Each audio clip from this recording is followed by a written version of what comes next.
Hi friends, സ്വാറ്റ് സ്റ്റുഡ്സിൻ്റെ പുതിയൊരു എപ്പിസോഡിലേക്ക് എല്ലാവർക്കും സ്വാഗതം. ഈ എപ്പിസോഡിൽ നമ്മൾ കാണാൻ പോകുന്നത് ഹൾക്ക് ബസ്റ്റർ ലുക്ക് ഡെവലപ്മെൻറ്റിൻ്റെ പാർട്ട് 2 ആണ്. ഇതിൽ ഞാൻ എക്സ്പ്ലെയിൻ ചെയ്യാൻ പോകുന്നത് ബേസ് ഷെയ്ഡ് ഡെവലപ്മെൻ്റ് ആണ്. ബേസ് ഷെയ്ഡിൽ വരുന്നത് ഡേർട്ടോ സ്ക്രാച്ചസോ ഒക്കെ ഒന്നുമില്ലാതെ ഫ്രഷ് ആയിട്ടുള്ളൊരു മെറ്റീരിയൽ ക്രിയേഷനാണ്.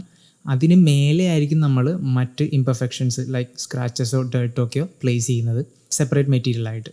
സോ ഈ ഷെയ്ഡറിൽ ഞാൻ എക്സ്പ്ലെയിൻ ചെയ്യുന്നത് ഒരു സിംഗിൾ ഷെയ്ഡർ വെച്ചിട്ട് 3 ഡിഫറെൻ്റ് ആയിട്ടുള്ള മെറ്റീരിയൽ പ്രോപ്പർട്ടീസ് എങ്ങനെ ലെയർ ടെക്സ്ചറും വെർട്ടെക്സ് കളർ മാസ്കും ഒക്കെ ഉപയോഗിച്ചിട്ട് ക്രിയേറ്റ് ചെയ്യുക എന്നുള്ളതാണ്.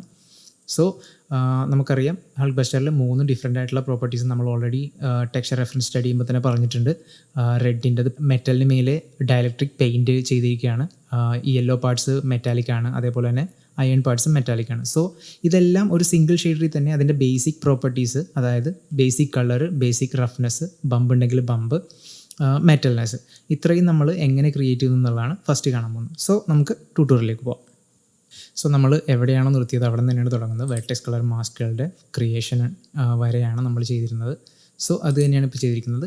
കൂടുതലായിട്ട് നമ്മൾ ചെയ്തിട്ടുള്ളത് എൻ്റെ ഒരു ലൈറ്റ് റിഗ് നമ്മൾ ആഡ് ചെയ്തിട്ടുണ്ട് ഇതിലേക്ക്. സോ ഈ റിഗ് ഓൾറെഡി ഞാൻ ലുക്ക് ഡെവലപ്മെൻറ്റ് വിത്ത് ഏരിയ ലൈറ്റ്സ് എന്ന് പറയുന്ന ട്യൂട്ടോറിയൽ ക്രിയേറ്റ് ചെയ്തൊരു റിഗാണ്. സോ ഇതിൻ്റെ ലിങ്ക് ഞാൻ താഴെ കൊടുത്തിട്ടുണ്ട്, നിങ്ങൾക്കത് ചെക്ക് ചെയ്യാം. സോ നമുക്ക് നേരെ ട്യൂട്ടോറിയൽ സ്റ്റാർട്ട് ചെയ്യാം. ഫസ്റ്റ് തിങ്, ഏതൊരു മോഡലും അല്ലെങ്കിൽ ഏതൊരു ഒബ്ജക്റ്റ് നമുക്ക് ലുക്ക് ഡെവലപ്മെൻറ്റ് കിട്ടിക്കഴിഞ്ഞാൽ നമ്മൾ ഫസ്റ്റ് ചെയ്യേണ്ട കാര്യം എന്ന് പറഞ്ഞു കഴിഞ്ഞാൽ ആ ഒബ്ജക്റ്റിനെ സ്മൂത്ത് ചെയ്യുക എന്നുള്ളതാണ്. പക്ഷേ ഇപ്പോഴത്തെ ഒരു പ്രോസസ്സ് എന്ന് പറഞ്ഞു കഴിഞ്ഞാൽ നമ്മൾ ഒരിക്കലും ഒബ്ജക്റ്റിനെ വ്യൂ പോർട്ടിൽ വെച്ച് സ്മൂത്ത് ചെയ്യില്ല. കാരണം വ്യൂ പോർട്ട് ഹെവി ആവും. സോ നമ്മളുടെ ഫയൽ ചിലപ്പോൾ ഹാൻഡിൽ ചെയ്യാൻ പാടാവും, ഫയലിൻ്റെ സൈസ് ഹെവി ആവും. സോ ഇപ്പോൾ നമ്മൾ കൂടുതലും പ്രൊട്ടക്ഷനിൽ വർക്ക് ചെയ്യുമ്പോൾ ചെയ്യുന്നതെന്ന് പറഞ്ഞു കഴിഞ്ഞാൽ ഓപ്പൺ സബ് ഡിവിഷൻ ആഡ് ചെയ്യുകയാണ്. ഓപ്പൺ സബ് ഡിവിഷൻ ചെയ്യുന്നതെന്ന് പറഞ്ഞു കഴിഞ്ഞാൽ അത് വ്യൂ പോർട്ടിൽ ഒരിക്കലും സബ് ഡിവൈഡ് ചെയ്യില്ല, റെൻഡറിൽ മാത്രമായിരിക്കും ഒബ്ജക്റ്റിനെ സബ് ഡിവൈഡ് ചെയ്യുക. സോ അതെങ്ങനെ അർണോൾഡ് ചെയ്യുന്നതെന്ന് വെച്ച് കഴിഞ്ഞാൽ ഏതെങ്കിലും ഒരു ജിയോമെട്രി സെലക്ട് ചെയ്തിട്ട് അതിൻ്റെ ഷേപ്പ് നോഡിൽ പോയി കഴിഞ്ഞാൽ അർണോൾഡിൻ്റെ ഫോൾഡർ ഓപ്പൺ ചെയ്താൽ അതിൽ സബ് ഡിവിഷൻ എന്ന് പറഞ്ഞിട്ടൊരു സബ് ഫോൾഡർ ഉണ്ട്. അതിൻ്റെ ഉള്ളിൽ വന്നു കഴിഞ്ഞാൽ ടൈപ്പ് എന്നുള്ളത് ബൈ ഡിഫോൾട്ട് നണ്ണായിരിക്കും കിടക്കുക. നമ്മൾ ചേഞ്ച് ചെയ്ത് കാറ്റലാർക്കിലേക്ക് മാറ്റുക. സോ ഇറ്ററേഷൻ എന്ന് പറഞ്ഞു കഴിഞ്ഞാൽ നമ്മൾ സ്മൂത്ത് ആട്രിബ്യൂട്ട് കൊടുക്കുന്ന പോലെയാണ്. ലൈക്ക് നമ്മളിപ്പോൾ ഈ ഒബ്ജക്റ്റിനെ സ്മൂത്ത് കൊടുത്തിട്ട് ഇതിൻ്റെ സബ് ഡിവിഷൻ ലെവൽസ് കൂട്ടുന്നത് പോലെയാണ് നമ്മൾ ശരിക്ക് ഇവിടെ ഇറ്ററേഷൻസ് വർക്ക് ആവുക. സോ ഒരു ഇറ്ററേഷൻ ആണെങ്കിൽ നമ്മൾ ഒരു സ്മൂത്ത് 1 ഡിവിഷൻ സ്മൂത്ത് കൊടുക്കുന്ന പോലെയാണ്. ഇറ്ററേഷൻ 2 ആക്കി കഴിഞ്ഞാൽ ഡിവിഷൻ പിന്നെയും മൾട്ടിപ്ലൈ ചെയ്യും. ഇത് എല്ലാ ഒബ്ജക്റ്റിനെയും കൂടി ഒരുമിച്ച് ചെയ്യാനായിട്ട് എളുപ്പത്തിലുള്ള വഴി എന്ന് പറഞ്ഞു കഴിഞ്ഞാൽ എല്ലാ ഒബ്ജക്റ്റിനെയും കൂടി ക്ലിക്ക് ആൻഡ് ഡ്രാഗ് ചെയ്ത് സെലക്ട് ചെയ്യുക. ഒരുമിച്ച് വിൻഡോ മെനുവിൽ ജനറൽ എഡിറ്റേഴ്സിൽ ആട്രിബ്യൂട്ട് സ്പ്രെഡ്ഷീറ്റിൽ പോവുക, അർണോൾഡിൻ്റെ ടാപ്പിൽ ചെല്ലുക, ഇവിടെ സബ് ഡിവ് എന്ന് ടൈപ്പ് ചെയ്യുക. സോ ഇവിടെ നമുക്ക് കാണാം AI സബ് ഡിവ് ടൈപ്പും AI സബ് ഡിവ് ഇറ്ററേഷനും വന്നിട്ടുണ്ട്. ഈ ടൈറ്റിൽ ക്ലിക്ക് ചെയ്യുക, ഫുള്ള് ഒബ്ജക്ട്സിൻ്റെയും AI sub div type select ആവും. ബൈ ഡിഫോൾട്ട് ഇത് 0-യിലായിരിക്കും കിടക്കുക, നണ്ണെന്നായിരിക്കും കിടക്കുക. സോ നമുക്ക് 1 പ്രസ് ചെയ്ത് കഴിഞ്ഞാൽ കാറ്റലാർക്ക്, ഇതിൽ വേറെയും സെപ്പറേറ്റ് ഓപ്ഷൻസ് ഉണ്ട്, ലീനിയർ എന്നൊക്കെ പറഞ്ഞിട്ട്. സോ നമുക്ക് വേണ്ടത് കാറ്റലാർക്ക് ഓപ്ഷനാണ്. അതേപോലെ തന്നെ സബ് ഡിവിഷൻ ഇറ്ററേഷൻ നമ്മളുടെ ആവശ്യത്തിനനുസരിച്ച് നമ്പേഴ്സ് ഇട്ട് കൊടുക്കുക. സോ ഇപ്പം നമ്മളൊരു മെഷിൽ ഡിസ്പ്ലേസ്മെൻറ്റ് മാപ്പൊക്കെ യൂസ് ചെയ്യുന്നതാണെങ്കിൽ എങ്ങനെ വന്നാലും നമുക്ക് നല്ലവണ്ണം സബ് ഡിവിഷൻസ് ആവശ്യമായിട്ട് വരും. ഇവിടെ നമ്മൾ ഡിസ്പ്ലേസ്മെൻ്റ് ഒന്നും യൂസ് ചെയ്യാത്തതുകൊണ്ട് നമുക്ക് ഇറ്ററേഷൻസ് അത്യാവശ്യം 1 മാത്രം മതിയാവും. സോ ഇതിൻ്റെ വ്യത്യാസം എന്താണെന്ന് റെൻഡറിൽ നമുക്കൊന്ന് കണ്ടുപോകാം.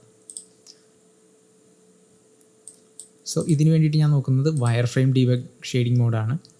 സോ ഇതിൽ വന്നിട്ട് ഇവിടെ നോക്കിക്കഴിഞ്ഞാൽ ഞാനിപ്പോൾ സബ് ഡിവിഷൻ ഇറ്ററേഷൻ 0 കൊടുക്കുകയാണെങ്കിൽ ഇതിൻ്റെ സബ് ഡിവിഷൻ നിങ്ങൾ ചെക്ക് ചെയ്താൽ കാണാം. വ്യൂ പോർട്ടിൽ സബ് ഡിവിഷൻ എങ്ങനെയാണോ അതേപോലെ തന്നെയാണ് സെയിം സബ് ഡിവിഷൻ തന്നെയാണ് വന്നിരിക്കുന്നത്. ഇവിടെ സ്മൂത്ത് ആയിട്ടില്ല. സോ ഇതിൽ ബേസിക് മോഡിലേക്ക് വന്നു കഴിഞ്ഞാൽ ചിലപ്പോൾ നമുക്ക് ക്ലിയർ ആയിട്ട് കാണാൻ പറ്റും, പ്രോപ്പർലി സ്മൂത്ത് ആയിരിക്കില്ല ഈ മെഷ്. സോ നമ്മൾ സബ് ഡിവിഷൻ ഒന്ന് 1 ആക്കി കൊടുത്തു കഴിഞ്ഞാൽ മെഷ് സ്മൂത്ത് ആവാത്ത മെഷൊക്കെ ഉണ്ടെങ്കിൽ അതൊന്ന് സ്മൂത്ത് ആവും. അതേപോലെ തന്നെ വയർ ഫ്രെയിമിൽ ചെന്ന് കഴിഞ്ഞാൽ കാണാം ഇത് സബ് ഡിവിഷൻസ്, അതായത് കൂടുതൽ പോളി കൗണ്ട് കൂടുതൽ ആഡ് ചെയ്തുകൊണ്ടിരിക്കുകയാണ്. ഇപ്പോൾ നമുക്കിത് കൂട്ടണമെന്നുണ്ടെങ്കിൽ 2 ആക്കാം. സോ അത് മെഷീനെ കൂടുതൽ സ്മൂത്ത് ചെയ്തുകൊണ്ടിരിക്കും. സോ ഇവിടേക്കൊക്കെ വന്നു കഴിഞ്ഞാൽ കാണാൻ പറ്റും കൂടുതൽ ലൂപ്സ് ആഡ് ചെയ്ത് മെഷീനെ അത് സ്മൂത്ത് ചെയ്യാണ്. സോ ഇങ്ങനെയാണ് നമ്മൾ സബ് ഡിവിഷൻസ് ആഡ് ചെയ്യുന്നത്. നേരത്തെ പറഞ്ഞ പോലെ നമുക്ക് ഡിസ്പ്ലേസ്മെൻ്റ് ഒക്കെ ഉള്ള സമയത്താണ് നമ്മൾ സബ് ഡിവിഷൻ 2 അല്ലെങ്കിൽ 3 ഒക്കെ പോകുന്നത്. അല്ലാത്ത സമയത്ത് 1-ൽ തന്നെ നിർത്താം. അഥവാ നമ്മളുടെ മെഷ് ഓൾറെഡി നല്ല ഹൈ പോളി മെഷ് ആണെങ്കിൽ നമ്മൾക്ക് സബ് ഡിവിഷൻ 1 തന്നെ ചെയ്താൽ മതി. അല്ലാത്ത പക്ഷം 2 പോവാം. സോ നമുക്കിത് തൽക്കാലം 1 തന്നെ ലീവ് ചെയ്യാം. എല്ലാ മെഷും ഒറ്റ പ്രാവശ്യം സബ് ഡിവൈഡ് ചെയ്ത്. സോ ഇതാണ് നമ്മളുടെ ഫസ്റ്റ് പ്രോസസ്സ്. ഏത് ഒബ്ജക്റ്റ് കിട്ടിയാലും നമ്മളതിനെ ഓപ്പൺ സബ് ഡിവിഷൻ ആഡ് ചെയ്യും. ആൻഡ് നൗ നമുക്ക് ഒരു ഷെയ്ഡർ എല്ലാത്തിനുമായിട്ട് ക്രിയേറ്റ് ചെയ്യാം. സോ നമ്മൾ നേരത്തെ പറഞ്ഞ പോലെ തന്നെ ഒരു സിംഗിൾ ഷെയ്ഡറിലാണ് ഇത് ക്രിയേറ്റ് ചെയ്യുന്നത്. അതുകൊണ്ട് എല്ലാത്തിനെയും കൂടി സെലക്ട് ചെയ്തിട്ട് ഞാനൊരു സിംഗിൾ ഷെയ്ഡർ ഇതിന് അപ്ലൈ ചെയ്യാണ്. സോ നമ്മളിവിടെ യൂസ് ചെയ്യുന്നത് അർണോൾഡിൻ്റെ AI സ്റ്റാൻഡേർഡ് സർഫസ് ആണ്. പിന്നെ ഒരു ഇമ്പോർട്ടൻ്റ് ആയിട്ടുള്ള കാര്യം എന്ന് പറഞ്ഞു കഴിഞ്ഞാൽ നമ്മളുടെ ഇത് പ്രൊസീജിയറൽ ഷെയ്ഡിങ് മെത്തേഡ് ആയതുകൊണ്ട് നോഡ്സ് ഒരുപാട് നമ്മൾ യൂസ് ചെയ്യും. സോ പ്രോപ്പറായിട്ട് ഓരോ നോഡ്സ് ക്രിയേറ്റ് ചെയ്യുമ്പോഴും നെയിം ചെയ്ത് പോയാൽ മാത്രമേ ഒരു ലെവൽ എത്തുമ്പോഴത്തേക്കും നമുക്ക് ഒരു പെർട്ടിക്കുലർ ആട്രിബ്യൂട്ട് അല്ലെങ്കിൽ ഒരു നോഡിൻ്റെ ആട്രിബ്യൂട്ട് ചേഞ്ച് ചെയ്യണം എന്നുള്ളൊരു ഓപ്ഷൻ വരുമ്പോഴത്തേക്കും പെട്ടെന്ന് തന്നെ അത് കണ്ടുപിടിക്കാനും അത് ചേഞ്ച് ചെയ്യാനും എളുപ്പമാവുള്ളൂ. ഇല്ലാന്നുണ്ടെങ്കിൽ നമ്മൾ ആ ആട്രിബ്യൂട്ടൊക്കെ അത്രയും നോഡ് സ്ട്രക്ചറിൻ്റെ ഉള്ളിൽ ആ ഒരു പെർട്ടിക്കുലർ നോഡ് കണ്ടുപിടിക്കാൻ ഭയങ്കര പാടായിരിക്കും. ചില സമയത്ത് നമ്മൾക്ക് തന്നെ കൺഫ്യൂഷൻ ആവും ഈ ഒരു നോഡ് എന്തിനാണ് നമ്മൾ ക്രിയേറ്റ് ചെയ്യുന്നുള്ളത്. സോ പ്രോപ്പർലി നമ്മൾ നെയിം ചെയ്തിട്ട് പോവുകയാണെങ്കിൽ പിന്നീട് നമുക്ക് ഫൈനൽ സ്റ്റേജിലൊക്കെ ഒരു ചെറിയ അഡ്ജസ്റ്റ്മെൻറ്റ് നടത്തണമെങ്കിൽ പെട്ടെന്ന് കാര്യങ്ങൾ നടക്കും. സോ എപ്പോഴും നെയിമിങ് പ്രോപ്പറായിട്ട് വെക്കുന്നത് ഒരു ശീലമാക്കുക. സോ ഇവിടെ ഞാൻ ഹൾക്ക് ബസ്റ്ററിനെ ഹൾക്ക് ബസ്റ്റർ ബേസ് മെറ്റീരിയലിന് നെയിം ചെയ്യുകയാണ്. സെയിം നെയിം തന്നെ ഞാൻ ഇതിൻ്റെ ഷെയ്ഡിങ് ഗ്രൂപ്പിനും കൊടുക്കുകയാണ്. എൻ്റെ ഒരു സ്റ്റൈൽ ഇതാണ്. പേരിൻ്റെ ഒപ്പം മെറ്റീരിയൽ ആണെങ്കിൽ MTL എന്ന് ടാഗ് ഇടും. അതിൻ്റെ തന്നെ ഷെയ്ഡിങ് ഗ്രൂപ്പിന് SG എന്ന് ടാഗ് കൊടുക്കും. സോ ഇതാണ് നമ്മളുടെ ബേസ് മെറ്റീരിയൽ. ഇനി നമ്മൾ ചെയ്യാൻ പോകുന്നത് ഡിഫ്യൂസ് കളർ ക്രിയേറ്റ് ചെയ്യാൻ പോവുകയാണ്. സോ നമ്മൾ പ്രൊസീജിയറലി ചെയ്യുന്നതുകൊണ്ട് ഒരിക്കലും നമ്മളൊരു സിംഗിൾ കളറിലോ സിംഗിൾ ടെക്സ്ചറിലോ നമ്മൾ ഒരിക്കലും ഒതുക്കില്ല. കാരണം ഫിസിക്കലി അല്ലെങ്കിൽ റിയലിസ്റ്റിക് മെറ്റീരിയൽസ് ക്രിയേറ്റ് ചെയ്യുമ്പോൾ നമ്മൾക്ക് എപ്പോഴും ബ്രേക്കപ്സ് ആവശ്യമാണ്. സോ നമ്മൾ ഏതൊരു ഒബ്ജക്റ്റ് റിയൽ വേൾഡിൽ എടുത്ത് നോക്കിയാലും അതിൽ ചെറിയ കളേഴ്സ് ഫ്ലാറ്റ് കളറാണെങ്കിൽ പോലും അതിന് ചെറിയ വ്യത്യാസങ്ങൾ നമുക്ക് കാണാൻ പറ്റും. എന്തെങ്കിലും ഒരു പാറ്റേണോ അല്ലെങ്കിൽ യൂസ്ഡ് ആയിട്ടുള്ള എന്തെങ്കിലും ഒരു ചെറിയ കളർ വ്യത്യാസങ്ങൾ അവിടെ ഇവിടെയൊക്കെ ആയിട്ട് കാണാൻ പറ്റും. സോ അങ്ങനെയുള്ള ചെറിയ വ്യത്യാസങ്ങളും കാര്യങ്ങളുമാണ് അതിന് റിയലിസം കൊണ്ടുവരുന്നത്. നമ്മളെപ്പോഴും ഒരിക്കലും ഒരു കളറിനെയോ അല്ലെങ്കിൽ ഒരു പ്രോപ്പർട്ടിനെയോ ചുമ്മാ ഒരു വാല്യൂവിലോ അല്ലെങ്കിൽ ഒരു ഫ്ലാറ്റ് കളറിലോ വിട്ട് കളയരുത്. അതിനെപ്പോഴും ബ്രേക്ക് ചെയ്യാൻ ശ്രമിക്കുക. അതിൻ്റെ ഒരു പെർഫെക്റ്റ് ബാലൻസ് ഉണ്ടാവണം. കാരണം കൂടുതൽ നമ്മൾ ബ്രേക്ക് ചെയ്ത് കഴിഞ്ഞാൽ അതിൻ്റെ റിയലിസം പോയി ഭയങ്കര വൃത്തികേട് വരാൻ സാധ്യതയുണ്ട്. സോ അത് നമ്മൾ എക്സ്പീരിയൻസ് ചെയ്ത് അല്ലെങ്കിൽ വർക്ക് ചെയ്ത് എക്സ്പീരിയൻസ് ആകുമ്പോഴേ നമുക്ക് അതിൻ്റെ ഒരു പ്രോപ്പറായിട്ടുള്ളൊരു ബാലൻസ് നമുക്ക് മനസ്സിലാവുള്ളൂ. സോ ഒരു ബിഗിനർ ലെവലിൽ എന്തായാലും നമ്മൾ കൂടുതൽ അത് ചെയ്ത് തന്നെ ശീലമാവണം. അതിനാണ് ഏറ്റവും കൂടുതൽ നമ്മൾ റെഫറൻസ് ഫോളോ ചെയ്യാൻ പറയുന്നത്. കാരണം പ്രോപ്പറായിട്ട് എത്രത്തോളമാണോ അതിൻ്റെ ബ്രേക്കപ്സ് അല്ലെങ്കിൽ അതിൻ്റെ ഒരു ലെവൽ അത്രത്തോളം വെച്ച് മാത്രം നമ്മളതിനെ വർക്ക് ചെയ്യണം. സോ ലെയറിങ് അത്ര ആവശ്യമുള്ളതുകൊണ്ട് ഞാൻ എപ്പോഴും യൂസ് ചെയ്യുന്ന അത് AI ലെയർ RGB എന്ന് പറഞ്ഞിട്ടുള്ള നോഡാണ്. സോ നമുക്കതൊന്ന് ക്രിയേറ്റ് ചെയ്യാം. സോ നമ്മളുടെ ലെയേർഡ് ടെക്സ്ചറിൽ അർണോൾഡ് സപ്പോർട്ട് ചെയ്യുന്ന 2 ലെയർ ടെക്സ്ചറുകളുണ്ട്. AI ലെയർ RGBയും AI ലെയർ ഫ്ലോട്ടും. സോ ഇതിൻ്റെ രണ്ടിൻ്റെയും പ്രധാന വ്യത്യാസം എന്ന് പറഞ്ഞു കഴിഞ്ഞാൽ AI ലെയർ RGBയെ കളേഴ്സ് അല്ലെങ്കിൽ 3 ചാനൽസ് ഉള്ള ഇൻപുട്സ് കണക്ട് ചെയ്യാൻ വേണ്ടിയിട്ടുള്ള തന്നിരിക്കുന്ന നോഡാണ്. സോ ഇതിൽ നോക്കിക്കഴിഞ്ഞാൽ നമുക്ക് കളർ അല്ലെങ്കിൽ ടെക്സ്ചർ ആഡ് ചെയ്യാം. പക്ഷേ AI ലെയർ ഫ്ലോട്ടിൽ നോക്കിക്കഴിഞ്ഞാൽ നമ്മുടെ റഫ്നെസ് മാപ്പ്, ഡിഫ്യൂസ് സ്ട്രെങ്ത്ത്, ഇങ്ങനെയുള്ള വെയിറ്റ്, ഇതുപോലെയുള്ള സ്ലൈഡർ മാത്രമുള്ള നോഡാണ്. സോ ഇത് സ്കെയിലാർ ഇൻപുട്സ് ആഡ് ചെയ്യാനായിട്ടുള്ളതാണ് മെയിനായിട്ട് AI ലെയർ ഫ്ലോട്ട് യൂസ് ചെയ്യുന്നത്. സോ ഇത് നമ്മൾക്ക് ആഡ് ചെയ്യാൻ പറ്റുന്നതും മെയിനായിട്ട് സ്പെക്കുലർ റഫ്നെസ്സിലേക്കോ ബമ്പിലേക്കോ ഡിഫ്യൂസ് റഫ്നെസ്സോ വെയിറ്റ് ഇങ്ങനെയുള്ള സ്കെയിലർ ആട്രിബ്യൂട്ടിലേക്ക് മെയിനായിട്ട് കണക്ട് ചെയ്യാനാണ് കണക്ട് ചെയ്യാൻ മാത്രമേ ഇത് പറ്റുള്ളൂ. നമുക്ക് കളേഴ്സ് ഇതിൽ യൂസ് ചെയ്യാൻ പറ്റില്ല. മറ്റൊരു വ്യത്യാസം AI ലെയർ RGB ആയിട്ടുള്ളതെന്ന് പറഞ്ഞു കഴിഞ്ഞാൽ ഓപ്പറേഷൻസ് എന്ന് പറയുന്ന ആട്രിബ്യൂട്ട് ലെയർ ഫ്ലോട്ടിന് ഇല്ല എന്നുള്ളതാണ്. സോ ഓപ്പറേഷൻ നിങ്ങൾ ഫോട്ടോഷോപ്പൊക്കെ യൂസ് ചെയ്തിട്ടുണ്ടെങ്കിൽ കണ്ടിട്ടുണ്ടാവും. ബ്ലെൻഡ് മോഡ്സ് ആണ് ഓപ്പറേഷൻ എന്ന് പറഞ്ഞിട്ട് ഇതിൽ വന്നിരിക്കുന്നത്. സോ ഇത് ന്യൂക്ക് യൂസ് ചെയ്യുന്നവർക്കും അറിയാൻ പറ്റും. ന്യൂക്കിലും ഉണ്ട് സെയിം തിങ് ഓപ്പറേഷൻ എന്ന് പറഞ്ഞിട്ട്. സോ സെയിം തിങ് ആണ് ഇവിടെ AI ലെയർ RGBയിലുള്ളത്. സോ ഞാൻ എപ്പോഴും AI ലെയർ RGB തന്നെയാണ് ഏത് പ്രോപ്പർട്ടീസിലും ലെയറിങ്ങിന് വേണ്ടി യൂസ് ചെയ്യുക. കാരണം നമുക്ക് ഒരു പെർട്ടിക്കുലർ ആട്രിബ്യൂട്ട് കൂടി എക്സ്ട്രാ നമ്മളുടെ വർക്കിന് വേണ്ടിയിട്ട് കിട്ടുകയാണ്. സോ ഈ ഓപ്പറേഷൻ AI ലെയർ ഫ്ലോട്ടിൽ ഇല്ലാത്തതുകൊണ്ട് ഞാനത് കൂടുതൽ റഫ്നെസ്സിനാകട്ടെ ബമ്പിനാകട്ടെ ഡിസ്പ്ലേസ്മെൻറ്റിനാകട്ടെ എപ്പോഴും AI ലെയർ RGB തന്നെയാണ് യൂസ് ചെയ്യുന്നത്. കാരണം ഞാൻ ഈ ഒരു ഓപ്പറേഷനും കൂടുതൽ യൂസ് ചെയ്യാറുണ്ട്. അതെന്തുകൊണ്ടാണെന്നുള്ളത് നമുക്ക് ഈ ട്യൂട്ടോറിയൽ ചെയ്ത് പോകുമ്പോൾ തന്നെ കാണാൻ പറ്റും. സോ ഫസ്റ്റ് ഞാൻ AI ലെയർ RGB ഡിഫ്യൂസിന് വേണ്ടി ക്രിയേറ്റ് ചെയ്യാണ്. സോ ഞാനിതിനെ നെയിം ചെയ്യാണ് base TIFF layer RGB and ഇതിനെ ഞാൻ ഇതിൻ്റെ കളറിലേക്ക് കണക്ട് ചെയ്യണം. സോ ഇതിൽ നോക്കിക്കഴിഞ്ഞാൽ നമുക്ക് layer 1 layer 2 up to layer 8 വരെ കാണാം. സോ ഏറ്റവും താഴെയുള്ള ലെയറാണ് ലെയർ 1. ലെയർ 1 മേലെയാണ് ലെയർ 2 വരുന്നത്. സോ നമ്മളിപ്പോൾ ലെയർ 1 ഒരു റെഡ് കളർ കൊടുത്തു, എന്നിട്ട് ലെയർ 2 ഇനേബിൾ ചെയ്തില്ലെങ്കിൽ ഇത് വർക്കാവില്ല. ഇനേബിൾ ചെയ്യുക. ഇതിലൊരു യെല്ലോ കൊടുത്തു കഴിഞ്ഞാൽ ഇത് രണ്ടും, അതായത് ഇതിൻ്റെ രണ്ടിനെയും എത്രത്തോളം ഭാഗം റെഡ് കാണും എത്രത്തോളം ഭാഗം യെല്ലോ കാണും എന്നുള്ളത് കൺട്രോൾ ചെയ്യുന്നത് ഓപ്പറേഷനും മിക്സും വെച്ചിട്ടാണ്. സോ ഇപ്പോൾ നമ്മൾക്ക് ടോട്ടലി ലെയർ 1 ഓവർ റൈറ്റ് ചെയ്ത് നമുക്ക് ലെയർ 2 മാത്രം കണ്ടാൽ മതി, ഫുള്ള് യെല്ലോ ആയിട്ടാണ് കാണുന്നുണ്ടെങ്കിൽ ഓപ്പറേഷൻ നമ്മൾ ഓവർ റൈറ്റ് വെക്കും, എന്നിട്ട് മിക്സ് 1 കൊടുക്കും. ഇങ്ങനെയാണ് നമ്മൾ ലെയർ 1 ടോട്ടലി ഓവർ റൈറ്റ് ചെയ്യുന്നത്. ഇനിയിപ്പോൾ നമ്മൾ മിക്സിൽ ഒരു ബ്ലാക്ക് ആൻഡ് വൈറ്റ് മാസ്ക് ആണ് അപ്ലൈ ചെയ്യുന്നുണ്ടെങ്കിൽ ആ മാസ്കിൽ UV അനുസരിച്ചിട്ട് എവിടെയൊക്കെയോ വൈറ്റ് കളർ ഉണ്ടോ അവിടെയെല്ലാം ലെയർ 2 വിസിബിൾ ആവും, എവിടെയൊക്കെ ബ്ലാക്ക് കളറാണോ അവിടെയെല്ലാം ലെയർ 1 വിസിബിൾ ആവും, എവിടെയൊക്കെ ഗ്രേ വാല്യൂസ് ഉണ്ടോ അവിടെയെല്ലാം ഈ ലെയർ രണ്ടും തമ്മിൽ ബ്ലെൻഡ് ആവും. അതായത് ഗ്രേ വാല്യൂവിൻ്റെ ഒപ്പാസിറ്റി 0 to 1 ഏത് വാല്യൂ ആണോ, ഇപ്പോൾ 50% ഗ്രേ ആണെങ്കിൽ 50% യെല്ലോയും 50% റെഡും ചേർത്തിട്ട് ബ്ലെൻഡായിട്ട് ഒരു ഓറഞ്ചിഷ് കളറായിരിക്കും ചിലപ്പോൾ നമുക്ക് വിസിബിൾ ആവുക. അതേപോലെ തന്നെ നമുക്കിപ്പോൾ ഈ ഒരു ഓപ്പറേഷൻ നമ്മൾ ഓവർ റൈറ്റ് മാറ്റിയിട്ട് മൾട്ടിപ്ലൈ അല്ലെങ്കിൽ പ്ലസ് ആണ് അങ്ങനെയുള്ള സെപ്പറേറ്റ് വേറെ ഏതെങ്കിലും ഒരു ഓപ്പറേഷനാണ് യൂസ് ചെയ്യുന്നുണ്ടെങ്കിൽ ഈ ഒരു റെഡ് കളറിൻ്റെ മേലേക്ക് ഈ കളറ് ഈ ഓപ്പറേഷൻ വഴി ബ്ലെൻഡ് ആവുകയാണ് ചെയ്യുക. സോ ഇതെങ്ങനെയാണ് വരുന്നത് എന്നുള്ളത് നമുക്കിനിപ്പോൾ ഒന്ന് റെൻഡർ ചെയ്ത് കണ്ടു നോക്കാം. സോ ഇപ്പോൾ നമ്മൾ ഓവർ റൈറ്റിൽ ഇട്ടിട്ട് മിക്സ് 1 കൊടുത്തിരിക്കുന്നതുകൊണ്ട് കംപ്ലീറ്റ്ലി ആ റെഡ് കളറിനെ നമ്മൾ ഓവർ റൈറ്റ് ചെയ്തേക്കാണ്. ഇപ്പം നമ്മൾ മിക്സ് 0 ആക്കി കഴിഞ്ഞാൽ ടോട്ടലി ആ ലെയർ 1 ആയി. കാരണം മിക്സ് ലെയർ 2 മിക്സ് 0 ആണ്. സോ ലെയർ 2 നമ്മൾ യൂസ് ചെയ്യുന്നില്ല. ഇനി ലെയർ 1 മിക്സ് നമ്മൾ ഇൻ ബിറ്റ്വീൻ വാല്യൂ ആണെങ്കിൽ നിങ്ങൾക്ക് കാണാം ആ റെഡിനോടൊപ്പം ഒരു 30%, 0 to 1 ആണ് മിക്സിൻ്റെ വാല്യൂ. സോ 0 എന്ന് പറയുന്നത് 0%, 1 എന്ന് പറയുന്നത് 100%. സോ 0.3 ആണെങ്കിൽ 30% ആണ്. സോ നമുക്ക് കാണാം ഒരു ഓറഞ്ചിഷ് കളറിലേക്ക് അത് വരുന്നു.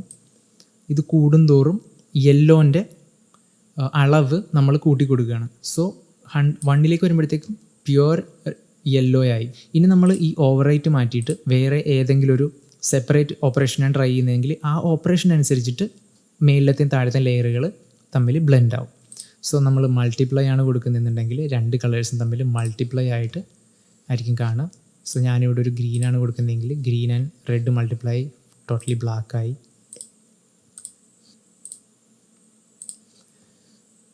ആൻഡ് പ്ലസ് ആണ് ചെയ്യുന്നുണ്ടെങ്കിൽ ഒരു ഓറഞ്ചിഷ് കളർ കാണാം. ലെയറിങ് വർക്ക് ചെയ്യുന്നത് ഇങ്ങനെയാണ്. ഫോട്ടോഷോപ്പോ ന്യൂക്കോ യൂസ് ചെയ്യുന്നവർക്ക് ഇത് എളുപ്പമായിട്ട് മനസ്സിലായിട്ടുണ്ടാകും. കാരണം സെയിം മെത്തേഡ് തന്നെയാണിത്. ആൻഡ് ലെയർ 3, 4 എല്ലാം വരുന്നത് സെയിം തിങ് ആണ്. നമ്മൾ മിക്സ് വെച്ചിട്ടോ ഓപ്പറേഷൻ വെച്ചിട്ടോ ലെയേഴ്സ് സ്റ്റാക്ക് ചെയ്ത് കൺട്രോൾ ചെയ്യുന്നു. സോ നമുക്കിനി നമ്മളുടെ ഷെയ്ഡറിൻ്റെ കളേഴ്സ്, അതായത് ഫസ്റ്റ് നമുക്ക് ഹൾക്ക് ബസ്റ്ററിൻ്റെ ബേസിക് കളർ, അതായത് ഏറ്റവും കൂടുതൽ നമ്മളുടെ റെഫറൻസ് നോക്കിക്കഴിഞ്ഞാൽ ഹൾക്ക് ബസ്റ്ററിൽ, സോ ഈ ഒരു ഇമേജ് നോക്കിക്കഴിഞ്ഞാൽ കാണാം ഏറ്റവും കൂടുതലായിട്ട് വിസിബിൾ ആവുന്നത് റെഡ് ആണ്. ഏറ്റവും കൂടുതൽ പാട്ടുകളുള്ള കളർ റെഡാണ്. സോ നമുക്ക് ബേസ് കളർ റെഡായിട്ട് കൊടുക്കാം. ഈ റെഡിനെ തന്നെ നമുക്ക് ഇതിനായിട്ടൊന്ന് മാച്ച് ഇതൊരു കളറായിട്ട് കൊടുക്കാം.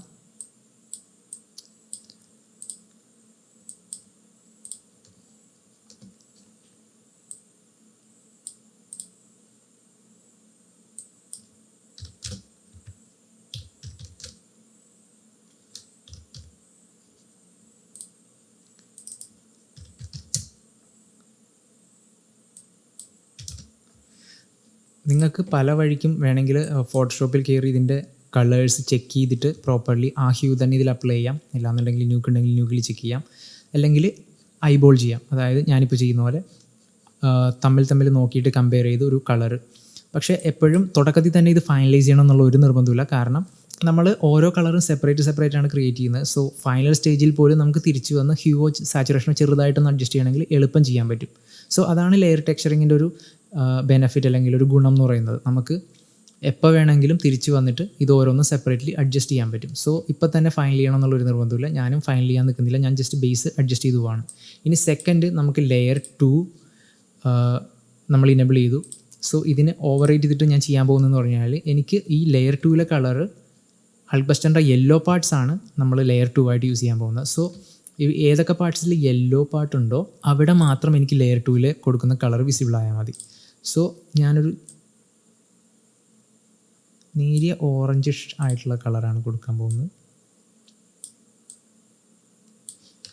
ആൻഡ് ഇവിടെയാണ് ഇനി നമ്മൾ വെർട്ടെക്സ് കളർ മാസ്കിൻ്റെ ഉപയോഗം വരുന്നത്. ഇവിടെ നമുക്ക് ഈ ഒരു മിക്സിലേക്ക് നമ്മൾ വെർട്ടെക്സ് കളർ മാസ്കാണ് യൂസ് ചെയ്യാൻ പോകുന്നത്. ആസ് എ ലെയർ മാസ്ക് പോലെ നമുക്ക് മാസ്കായിട്ട്, അതായത് ലെയർ 2 ആ ഒരു വെർട്ടെക്സ് കളർ മാസ്കിൻ്റെ യെല്ലോ നമ്മൾ പെയിൻറ്റ് ചെയ്തിരിക്കുന്ന കളറിലൂടെ മാത്രം വിസിബിൾ ആവും. സോ ഞാനിവിടെ ഒരു AI യൂസർ ഡാറ്റ ക്രിയേറ്റ് ചെയ്യാണ്. അതിലൂടെയാണ് നമ്മൾ വെർട്ടെക്സ് കളർ മാസ്കിനെ ഷെയ്ഡറിലേക്ക് കോൾ ചെയ്യാൻ പോകുന്നത്. സോ ഞാൻ ഇതിനെയും റീനെയിം ചെയ്യാണ് യൂസർ ഡാറ്റ. പിന്നെ നമ്മൾ പെട്ടെന്ന് മനസ്സിലാവാൻ വേണ്ടിയിട്ട് നമ്മളുടെ യൂസർ ഡാറ്റ ഏത് കളർ സെറ്റാണോ കോൾ ചെയ്യുന്നത് ആ കളർസിൻ്റെ പേരും കൂടി ഞാൻ കൊടുക്കുകയാണ്. സോ ഈ നെയിം എന്ന് പറയുന്നത് നമുക്ക് മനസ്സിലാകാൻ വേണ്ടിയിട്ട് മാത്രമാണ്. ഇതും ഈ ആട്രിബ്യൂട്ടി കൊടുക്കുന്നത് സെയിം ആവണം നിർബന്ധമില്ല. ഇത് നിങ്ങൾക്ക് മനസ്സിലാവാൻ വേണ്ടിയിട്ടും ആട്രിബ്യൂട്ടി കൊടുക്കുമ്പോൾ ഏതാണ് യൂസർ ഡാറ്റയുടെ കളർ സെറ്റിൻ്റെ കളർ അത് തന്നെ പ്രോപ്പറായിട്ട് കൊടുക്കണം. സോ നമ്മളുടെ യൂസർ കളർ സെറ്റിൻ്റെ കളറ് RGB_mask ആണ്, അത് കൊടുത്തു. ഇനി നമുക്കിത് ഈ ഷെയ്ഡറിൽ പ്രോപ്പറായിട്ട് വരുന്നുണ്ടോ എന്ന് കാണാൻ വേണ്ടിയിട്ടൊന്ന് ഏതെങ്കിലും ഒരു ആട്രിബ്യൂട്ടിലേക്ക് കണക്ട് ചെയ്ത് നോക്കാം. സോ അതിന് വേണ്ടിയിട്ട് എളുപ്പം ചെയ്യാമെന്ന് പറഞ്ഞു കഴിഞ്ഞാൽ AOVസിൽ ഏതെങ്കിലും ഒരു IDയിലേക്ക് ഇത് കണക്ട് ചെയ്ത് കൊടുക്കുക. സോ ഈ മെറ്റീരിയൽ ഏതൊക്കെ ഒബ്ജക്റ്റിൽ അസൈൻ ആയിട്ടുണ്ടോ അതിലെല്ലാത്തിലും നമ്മൾക്ക് ഈ വെർട്ടെക്സ് മാസ്ക് ഉണ്ടെങ്കിൽ ഐസൊലേറ്റ് ചെയ്യുമ്പോൾ ആ പ്രോപ്പർട്ടി വിസിബിൾ ആവും. സോ ഐസൊലേഷൻ ചെയ്ത് കഴിഞ്ഞ് നമുക്ക് കാണാം നമ്മളുടെ വെർട്ടെക്സ് കളർ മാസ്ക് പ്രോപ്പറായിട്ട് വർക്ക് ആവുന്നുണ്ട് ഈ സീനിൽ. സോ ഇതിൽ നമ്മൾ റെഡ് ചാനലിലേക്ക് വന്നു കഴിഞ്ഞാൽ കാണാം നമ്മളുടെ റെഡ് പാർട്ട് മാത്രം ഒരു മാസ്ക് പോലെ, ബ്ലാക്ക് ആൻഡ് വൈറ്റ് മാസ്ക് പോലെ നമുക്ക് കാണാം. സോ ഈ ഒരു മാസ്കാണ് നമ്മളുടെ ലെയറിലേക്ക് മാസ്കായിട്ട് യൂസ് ചെയ്യാൻ പോകുന്നത്. സോ ഇവിടുത്തെ ഈ ഒരു 3 ലൈൻ ഓപ്പൺ ചെയ്ത് കഴിഞ്ഞാൽ നമുക്ക് കാണാം ഔട്ട് കളറാണ് നമ്മളുടെ ഈ വെർട്ടെക്സ് കളർ മാസ്കിൻ്റെ ഔട്ട്പുട്ട്. അതിൻ്റെ സൈഡിലൊരു പ്ലസ് ബട്ടൺ ഉണ്ട്. ആ പ്ലസ് ബട്ടൺ ക്ലിക്ക് ചെയ്ത് ഓപ്പൺ ചെയ്ത് കഴിഞ്ഞാൽ കാണാം red, green, blue channels separate ഇട്ടു. സോ ഇവിടെ നമ്മൾ കണ്ടു റെഡ് ചാനലിൽ റെഡിൻ്റെ ഇൻഫർമേഷൻ മാത്രമേ ഉള്ളൂ, ഗ്രീൻ ചാനലിൽ ഗ്രീൻ്റെ ഇൻഫർമേഷൻ മാത്രമേ ഉള്ളൂ, ബ്ലൂ ചാനലിൽ ബ്ലൂ കളറിൻ്റെ ഇൻഫർമേഷൻ മാത്രം. സോ നമ്മളെ റെഡ് ചാനലാണ് നമുക്ക് മാസ്കായിട്ട് ഇവിടെ വേണ്ടത്. സോ എന്താ ചെയ്യാന്ന് വെച്ച് കഴിഞ്ഞാൽ ഇതിൻ്റെ ഈ ബട്ടണിൽ മൾട്ടിപ്പിൾ ടൈംസ് ക്ലിക്ക് ചെയ്ത് കഴിഞ്ഞാൽ നമ്മളുടെ ആട്രിബ്യൂട്ട്സ് ഓപ്പണായി വരും. ഇനി നിങ്ങൾക്ക് ആട്രിബ്യൂട്ട്സ് അവിടെ കിട്ടില്ല എന്നുണ്ടെങ്കിൽ ഇവിടെ നിന്ന് റെഡ് ചാനൽ ക്ലിക്ക് ചെയ്ത് കണക്ഷൻ ക്രിയേറ്റ് ചെയ്യുക, ഈ ഒരു വൈറ്റ് ഡോട്ടിൽ റിലീസ് ചെയ്യുക, അതറിൽ പോവുക. സോ നമുക്ക് ഈ ഒരു ലെയർ RGBയുടെ എല്ലാ ആട്രിബ്യൂട്ട്സും ഇവിടെ വിസിബിൾ ആവും. സോ ഇതിൽ നമുക്ക് കണക്ട് ചെയ്യേണ്ടത് ലെയർ 2 മിക്സിലേക്കാണ്. സോ മിക്സ് 2 ആണ് layer 2 mix 2, layer 2 mix. So അതിലേക്ക് ആഡ് ചെയ്യാം. സോ ഇപ്പോൾ നമുക്ക് കാണാം നമ്മുടെ ലെയർ 2 കളറ് ആ ഒരു RGB മാസ്കിലെ റെഡ് പാർട്ടിൽ എവിടെയൊക്കെയുണ്ടോ അവിടെ കൂടി മാത്രമാണ് വിസിബിൾ ആവുന്നത്. സോ ഇങ്ങനെയാണ് നമ്മൾ വെർട്ടെക്സ് മാസ്ക് വെച്ചിട്ട് ലെയേഴ്സ്, കളേഴ്സ് ഡിഫറൻഷ്യേറ്റ് ചെയ്യുന്നത്. സോ നിങ്ങൾക്ക് വെർട്ടെക്സ് മാസ്ക് അല്ല വേറെ എന്തെങ്കിലും ഒരു ബ്ലാക്ക് ആൻഡ് വൈറ്റ് മാസ്ക് ആണെങ്കിലും സെയിം മെത്തേഡാണ്. ബ്ലാക്ക് ആൻഡ് വൈറ്റ് മാസ്ക് ആകുമ്പോൾ റെഡ്, ഗ്രീൻ, ബ്ലൂ ചാനൽ എല്ലാത്തിലും same black and white values തന്നെ ആയിരിക്കും വരിക. അപ്പോൾ ഏതെങ്കിലും ഒന്ന് കണക്ട് ചെയ്താൽ മതി. സോ ഗ്രീൻ ചാനലായാലും കണക്ട് ചെയ്യാം, ബ്ലൂ ചാനലായാലും കണക്ട് ചെയ്യാം. പക്ഷേ ഇവിടെ നമ്മൾ എന്ന് പറഞ്ഞു കഴിഞ്ഞാൽ ഇവിടെ നമ്മൾ റെഡ് ചാനലിലാണ് നമ്മളുടെ മാസ്ക് ഉള്ളത്, അതുകൊണ്ടാണ് റെഡ് ചാനൽ തന്നെ പർട്ടിക്കുലർലി കണക്ട് ചെയ്യുന്നത്. സോ നമ്മളുടെ സെക്കൻഡ് ലെയറും കഴിഞ്ഞു. ഇനി നമുക്ക് തേർഡ് ലെയർ ക്രിയേറ്റ് ചെയ്യാം, നമ്മളുടെ അയൺ പാർട്ട്. സോ ഇവിടെ ഞാൻ ലെയറിലും പ്രോപ്പർലി നെയിം കൊടുക്കുകയാണ്. സോ നമുക്ക് പെട്ടെന്ന് മനസ്സിലാവാൻ വേണ്ടിയിട്ട്.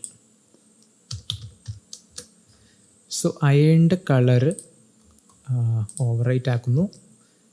ആൻഡ് ഇപ്പോൾ നമുക്ക് കാണാം ഓവർ റൈറ്റ് ചെയ്തതോടെ ഇവിടെ കൊടുത്തിരിക്കുന്ന കളറിലേക്കാണ് വരുന്നത്.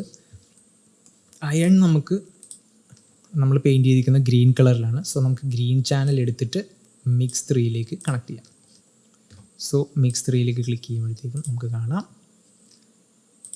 ലെയർ 3 അവിടെ ആ ഒരു നമ്മളുടെ ഗ്രീൻ ചാനലിൽ വെർട്ടെക്സ് കളർ മാസ്കിൻ്റെ ഗ്രീൻ ചാനലിൽ ഏതെല്ലാം ഒബ്ജക്ട്സ് ഉണ്ടോ ആ ഒബ്ജക്ട്സിലേക്ക് മാത്രം ആ കളർ എഫക്റ്റ് ആയി. സോ നമ്മളുടെ ബേസിക് ഡിഫ്യൂസ് ലെയർ ഇവിടെ സെറ്റായി. ഇനി നമുക്ക് ചെയ്യാനുള്ളത് ഇതിൻ്റെ ഓരോന്നിൻ്റെയും മെറ്റാലിക് പ്രോപ്പർട്ടീസ്, അതായത് നമുക്കറിയാം ഇവിടെ ഈ ഒബ്ജക്റ്റിൽ ആകെ ഈ ഒരു റെഡ് പാർട്ട് മാത്രമാണ് പെയിൻറ്റഡ് ആയിട്ടുള്ളത്, ഡയലക്ട്രിക് ആയിട്ടുള്ളത്, ബാക്കിയെല്ലാം മെറ്റാലിക് പാർട്സ് ആണ്.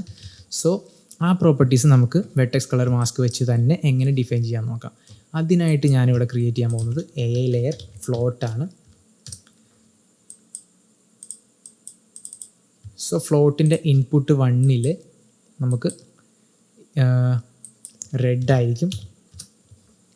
സോ റെഡിൻ്റെ ഇവിടെ ഇൻപുട്ട് കൊടുക്കുന്ന എന്താണോ അതായിരിക്കും നമ്മളുടെ മെറ്റൽനെസ്സിലേക്ക് പോകുന്നത്. സോ ഇവിടെ ശ്രദ്ധിച്ചു കഴിഞ്ഞാൽ കാണാം നമുക്കിവിടെ AI ലെയർ RGBയുടെ ഔട്ട് പോകുന്നത് ഔട്ട് കളറിൽ നിന്നാണ്. ഇവിടെ നമുക്ക് ഔട്ട് കളറില്ല, ഔട്ട് വാല്യൂ ആണുള്ളത്, കാരണം ഇത് സിംഗിൾ ചാനലാണ്, സ്കെയിലറാണ്. സോ മെറ്റൽനെസ് നമുക്ക് ശ്രദ്ധിച്ചു കഴിഞ്ഞാൽ കാണാം മെറ്റൽനെസ്സിൻ്റെ സ്ലൈഡറിൽ മാക്സിമം വാല്യൂ വരുന്നത് 1 ആണ്. സോ 0 എന്ന് പറഞ്ഞു കഴിഞ്ഞാൽ മെറ്റാലിക് അല്ല, 1 എന്ന് പറയുന്നത് ഫുള്ളി മെറ്റാലിക്. സോ ഇവിടെ 1 വെച്ചിട്ട് നോക്കി കഴിഞ്ഞാൽ നമുക്ക് കാണാം എല്ലാ ഒബ്ജക്ട്സും മെറ്റാലിക്കായി. നമ്മളിപ്പോൾ ഒരു ടെക്സ്ചറും കണക്ട് ചെയ്യുന്നില്ല, ചുമ്മാ വാല്യൂ മാത്രമാണ് വെക്കുന്നതെന്നുണ്ടെങ്കിൽ ഒരിക്കലും നമ്മൾ ഇൻ ബിറ്റ്വീൻ വാല്യൂസ് വെക്കരുത്. കാരണം ഇങ്ങനെയുള്ള ഒബ്ജക്ട്സ് റിയൽ വേൾഡിൽ ശരിക്കില്ല. ശരിക്കും ഒരു ഇരുമ്പ് അല്ലെങ്കിൽ എന്തെങ്കിലും ഒരു മെറ്റൽ എടുത്തു കഴിഞ്ഞാൽ അത് അതിൻ്റെ പ്യുവറസ്റ്റ് ഫോമിൽ ഒരിക്കലും നമുക്ക് കാണാൻ പറ്റില്ല. കാരണം എന്തെങ്കിലും ഒരു തുരുമ്പോ അല്ലെങ്കിൽ എയറോ ആയിട്ടുള്ള ഓക്സിഡൈസേഷനോ അങ്ങനെ എന്തെങ്കിലും സംഭവിക്കും. സോ എവിടെയൊക്കെ സംഭവിക്കുന്നോ അവിടെ മാത്രം ആ ഒബ്ജക്ട്സ് ഡയലക്ട്രിക് പ്രോപ്പർട്ടീസ് കാണിക്കും, ബാക്കി ഭാഗം മെറ്റൽനെസ് ആയിട്ട് തന്നെ നിൽക്കും. പക്ഷേ ഇവിടെ ഈ നമ്മൾ ഇൻ ബിറ്റ്വീൻ വാല്യൂസ് കൊടുത്തു കഴിഞ്ഞാൽ സംഭവിക്കുന്നതെന്ന് പറഞ്ഞു കഴിഞ്ഞാൽ ഒരേ സമയം നമ്മളിപ്പോൾ ഡിഫ്യൂസ് അൽബിഡോ വന്നു കഴിഞ്ഞാൽ അതിൽ ഡിഫ്യൂസ് വാല്യൂസും ഉണ്ട്, അതിൻ്റെ ഒപ്പം തന്നെ സ്പെക്കുലറിലും പോയി കഴിഞ്ഞാൽ സ്പെക്കുലറിലും വന്നിട്ടുണ്ട്. സോ ഒരിക്കലും ഇങ്ങനൊരു ഒബ്ജക്ട്സ് ഉണ്ടാക്കാൻ പാടില്ല, അത് ഫിസിക്കലി തെറ്റാണ്. സോ നമ്മൾ സ്ലൈഡറാണ് മാത്രമാണ് അല്ലെങ്കിൽ ഫിക്സഡ് വാല്യൂ ആണ് യൂസ് ചെയ്യുന്നതെങ്കിൽ ഒന്നില്ലെങ്കിൽ 0 വെക്കുക, ഇല്ലാന്നുണ്ടെങ്കിൽ 1 വെക്കുക. പിന്നെ നമ്മളുടെ ആർട്ടിസ്റ്റിക്കലി, അതായത് നമ്മൾ ഒരു സ്റ്റൈലൈസ്ഡ് ആയിട്ടുള്ള ഷെയ്ഡറാണ് ക്രിയേറ്റ് ചെയ്യുന്നത്, ഒരു ഷെയ്ഡറിനെ മാച്ച് ചെയ്യാനല്ല, സ്റ്റൈലൈസ്ഡ് ആയിട്ടുള്ള നമ്മുടെ സ്വന്തം ഒരു ഷെയ്ഡറാണ് ക്രിയേറ്റ് ചെയ്യുന്നതെന്നുണ്ടെങ്കിൽ ആർട്ടിസ്റ്റിക്കലി നമുക്കിത് ചേഞ്ച് ചെയ്യാം. സോ അത് വേറൊരു സിറ്റുവേഷനാണ്. പക്ഷേ ഫിസിക്കലി നമ്മൾക്ക് PBR വർക്ക് ഫ്ലോ പ്രോപ്പറായിട്ട് പഠിക്കണം, ഫിസിക്കലി ആക്യുറേറ്റുള്ള ഷെയ്ഡേഴ്സ് ക്രിയേറ്റ് ചെയ്യണമെന്നുണ്ടെങ്കിൽ ഒരിക്കലും ഇൻ ബിറ്റ്വീൻ വാല്യൂസ് ക്രിയേറ്റ് ചെയ്യരുത്. പക്ഷേ ഇതൊക്കെ തെറ്റുന്ന സമയങ്ങളുണ്ടാവും. നമ്മൾ പ്രൊഡക്ഷനിലൊക്കെ വർക്ക് ചെയ്യുമ്പോൾ കാണാം ഇതെല്ലാം തെറ്റിച്ചുകൊണ്ടുള്ള വർക്കുകളും കാണാൻ പറ്റും. പക്ഷേ പഠിക്കുന്ന സമയത്ത് മാക്സിമം ഒഴിവാക്കുക. ആൻഡ് നമ്മൾ പറഞ്ഞു വന്നത് മെറ്റൽനെസ്സിൻ്റെ വാല്യൂ മാക്സിമം 1 ആണെന്നാണ്. ഇവിടെ AI ലെയർ ഫ്ലോട്ടിൽ നോക്കിക്കഴിഞ്ഞാൽ ഇതിൻ്റെ സ്ലൈഡർ മാക്സിമം പോകുന്നത് 10 ഇവിടെ നമുക്ക് എത്ര വലിയ വാല്യൂ ആണെങ്കിലും ടൈപ്പ് ചെയ്യാം. പക്ഷേ ഒരിക്കലും ഇങ്ങനെയുള്ള ലെയർ ഫ്ലോട്ട് ഒരു ആട്രിബ്യൂട്ടിലേക്ക് കണക്ട് ചെയ്യുമ്പോൾ അതിൻ്റെ മിനിമം ആൻഡ് മാക്സിമം വാല്യൂസ് ശ്രദ്ധിക്കുക. ഒരിക്കലും അതിന് മേലേക്കൊരു വാല്യൂ കണക്ട് ചെയ്യാതിരിക്കാൻ ശ്രമിക്കുക. സോ അത് കണക്ട് ചെയ്ത് കഴിഞ്ഞാൽ സംഭവിക്കുന്നതെന്ന് പറഞ്ഞു കഴിഞ്ഞാൽ PBR ഷെയ്ഡേഴ്സിന് ഒരു എനർജി കൺസർവേഷൻ ഉണ്ട്, അത് നമ്മളുടെ എനർജി കൺസർവേഷൻ തെറ്റിപ്പോവും. സോ ഇത്ര അളവിൽ ഡിഫ്യൂസ് കളർ ഉണ്ടെങ്കിൽ ഇത്ര അളവിലെ സ്പെക്കുലർ ഉണ്ടാകൂ എന്നൊരു റിലേഷനും ഒരു കാൽക്കുലേഷനും ഷെയ്ഡറിൽ ഉണ്ട് ഓൾറെഡി. സോ അത് നമ്മൾ ഇതിനപ്പുറത്തേക്കുള്ള വാല്യൂസ് കൊടുത്തു കഴിഞ്ഞാൽ ആ കാൽക്കുലേഷൻ തെറ്റും, ഷെയ്ഡർ ഫിസിക്കലി ആക്യുറേറ്റ് അല്ലാതെയാവും. സോ അത് എപ്പോഴും ശ്രദ്ധിക്കുക. മാക്സിമം വാല്യൂ 1 ആണെങ്കിൽ നമ്മൾക്ക് കൊടുക്കാൻ പറ്റുന്ന മാക്സിമം വാല്യൂ 1 ആയിരിക്കണം. സോ നമ്മൾ ബേസ് ഷെയ്ഡർ ഇവിടെ ഡിഫ്യൂസിൽ കൊടുത്തത് റെഡ് ആണ്. സോ നമുക്ക് ഇവിടെ മെറ്റൽനെസ്സിലും ഞാനൊന്ന് റീനെയിം ചെയ്യാണ്,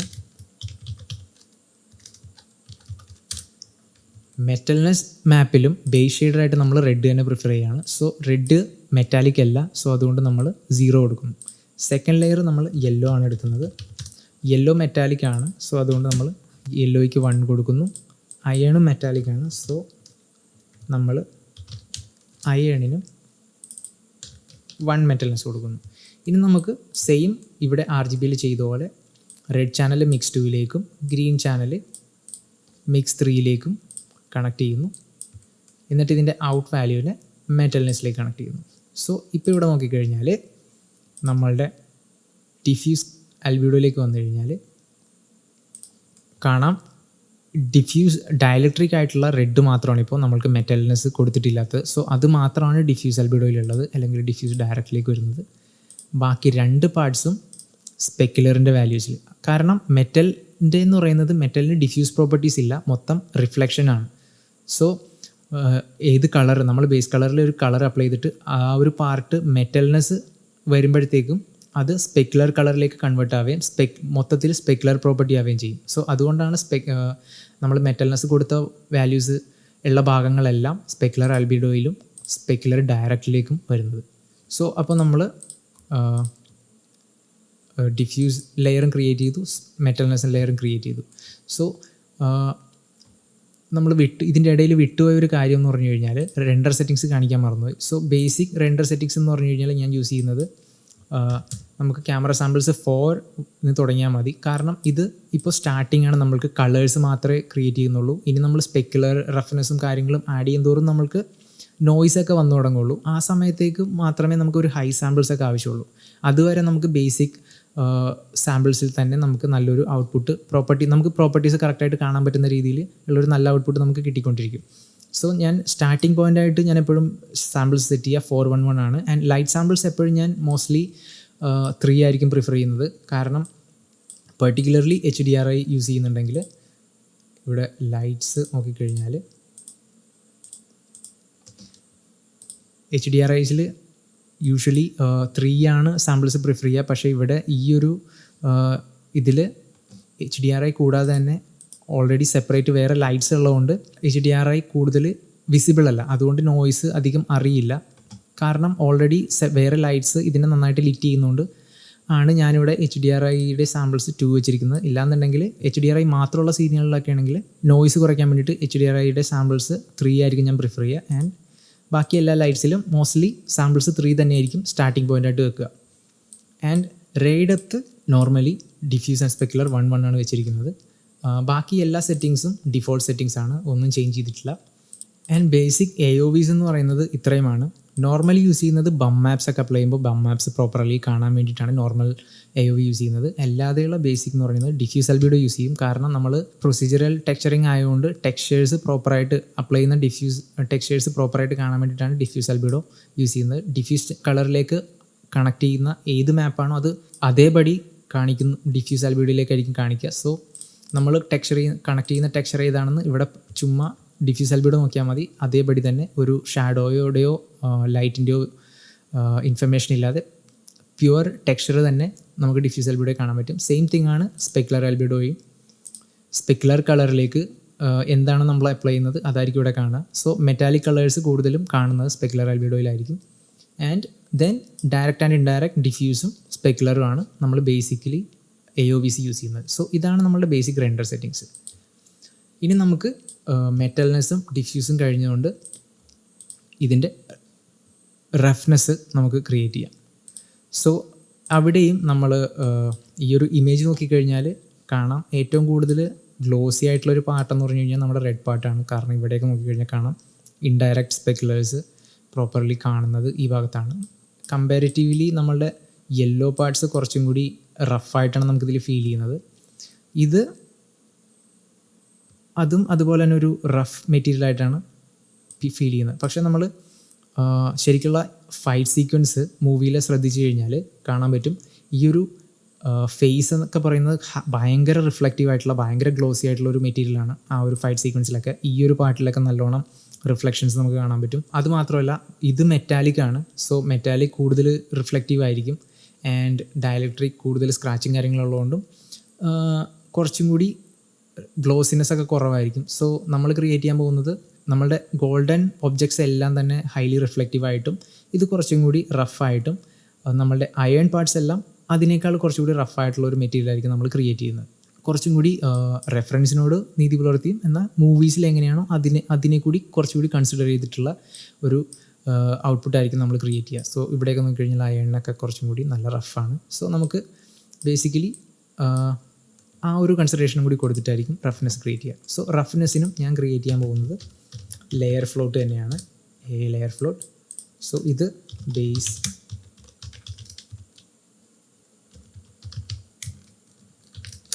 ലെയർ ഫ്ലോട്ടാണ്.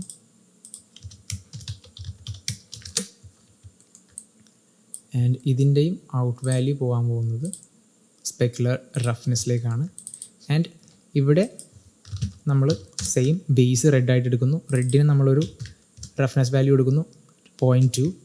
ആൻഡ് ദെൻ സെക്കൻഡ് യെല്ലോവിനൊരു റഫ്നെസ് വാല്യൂ 0.1. ബിക്കോസ് നമ്മളുടെ ലെയർ 1 റെഡ് പാർട്ടിനേക്കാൾ ക്ലോസി ആയിരിക്കും നമ്മളുടെ layer 2 yellow metallic parts.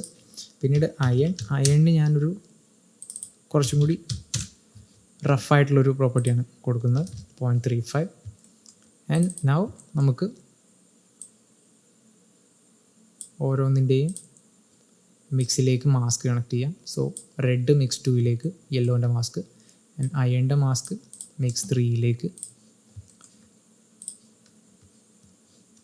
So ഇപ്പോൾ ഇത് നമ്മളൊന്ന് ഐസൊലേറ്റ് ചെയ്ത് കഴിഞ്ഞാൽ കാണാം സെപ്പറേറ്റ്. ഇതാണ് കൂടുതൽ റഫ്, ഇത് കുറച്ചും കൂടി ഗ്ലോസിയാണ് വാല്യൂസ്. അങ്ങനെയുള്ളൊരു പ്രോപ്പർട്ടിയാണ് നമുക്ക് കാണാൻ പറ്റുന്നത്.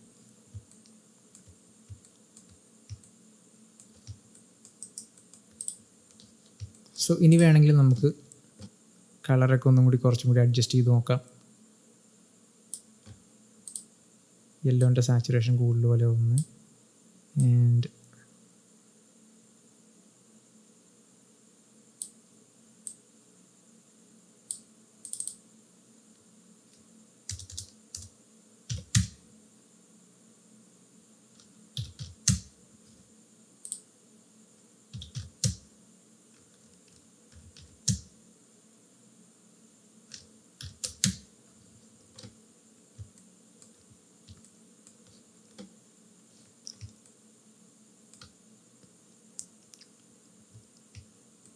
ഓക്കെ. സോ അപ്പോൾ ഇങ്ങനെയാണ് നമ്മൾ ബേസിക്കലി ഒരു ലെയറിങ് ക്രിയേറ്റ് ചെയ്യുന്നത്. ഇവിടെ നമ്മൾ വെർട്ടെക്സ് കളർ മാസ്ക് വെച്ചിട്ടാണ് ലെയറിന് മാസ്കുകൾ ക്രിയേറ്റ് ചെയ്ത് ടെക്സ്ചേഴ്സ് വെച്ച് ചെയ്യാം. ഇല്ല പ്രൊസീജിയറിൽ വേറെ ഏതെങ്കിലും നമ്മൾക്ക് പ്രോപ്പറായിട്ട് ഇങ്ങനെ ഒരു പെർട്ടിക്കുലർലി ഇന്ന സ്ഥലത്ത് ഇന്ന മാസ്ക് ക്രിയേറ്റ് ചെയ്യണം അങ്ങനെ ഇല്ല, ഓവറോൾ ഒരു ബ്രേക്കപ്പിന് വേണ്ടി ഒരു മാസ്ക് ക്രിയേറ്റ് ചെയ്യാൻ മതിയെങ്കിൽ പ്രൊസീജിയറിൽ ഏതെങ്കിലും ഒരു മാസ്ക് യൂസ് ചെയ്യാം. സോ നമ്മളുടെ പാർട്ട് 2 ഈ ഒരു ബേസ് ഷെയ്ഡർ വെച്ചിട്ട് ഞാൻ നിർത്തുകയാണ്. ഇല്ലയെന്നുണ്ടെങ്കിൽ പിന്നെയും ട്യൂട്ടോറിയൽ ഭയങ്കര ലെങ്ത് ആവും, ബോറടി ആവും. സോ നമ്മുടെ നെക്സ്റ്റ് പാർട്ടിൽ ഈ സെയിം ഷെയ്ഡറിൽ തന്നെ ഒരു പ്രൊസീജിയറലി ഫ്രാക്റ്റലൊക്കെ ഉപയോഗിച്ചിട്ട് ചെറിയ ചെറിയ കളേഴ്സിലും റഫ്നെസ്സിലും എല്ലാം ചെറിയ ചെറിയ ബ്രേക്കപ്സ് ക്രിയേറ്റ് ചെയ്ത് കുറച്ചും കൂടി റിയലിസം എങ്ങനെ ക്രിയേറ്റ് ചെയ്യാം എന്നുള്ളത് ഞാൻ കാണിച്ചു തരാം. സോ അതിൽ ഫ്രാക്റ്റലിൽ നമ്മൾ UV സീംസ് അറിയാതിരിക്കാൻ വേണ്ടി യൂസ് ചെയ്യാൻ പോകുന്നത് ട്രൈപ്ലാനർ പ്രൊജക്ഷൻ എന്ന് പറഞ്ഞിട്ടുള്ള ഒരു മെത്തേഡാണ്.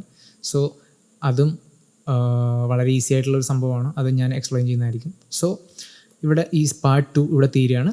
സോ ഈ ട്യൂട്ടോറിയലിനെ പറ്റി അഭിപ്രായങ്ങളും നിർദ്ദേശങ്ങളും കമൻറ്റ് ചെയ്യുക. സോ എന്തെങ്കിലും മനസ്സിലാവാത്തുണ്ടെങ്കിലൊക്കെ കമൻറ്റ് ചെയ്ത് കഴിഞ്ഞാൽ എനിക്ക് നെക്സ്റ്റ് ടൈം അതുകൂടി എക്സ്പ്ലെയിൻ ചെയ്യാനും എക്സ്പ്ലെയിനിങ് കുറച്ചും കൂടി ഈസി ആക്കാനും എനിക്ക് ഹെൽപ്ഫുള്ളായിരിക്കും. ആൻഡ് ഇഷ്ടപ്പെട്ടിട്ടുണ്ടെങ്കിൽ ലൈക്ക് ചെയ്യുക. ആൻഡ് കൂടുതൽ ഇതുപോലുള്ള അടിപൊളിയായിട്ടുള്ള ട്യൂട്ടോറിയൽസിന് വേണ്ടിയിട്ട് ഈ ചാനൽ സബ്സ്ക്രൈബ് ചെയ്യുക. സോ അപ്പോൾ നമുക്ക് പാർട്ട് 3 ആയിട്ട് കാണാം. അതുവരെ ദിസ് ഇസ് സ്വാറ്റ് സൈനിങ് ഓഫ്.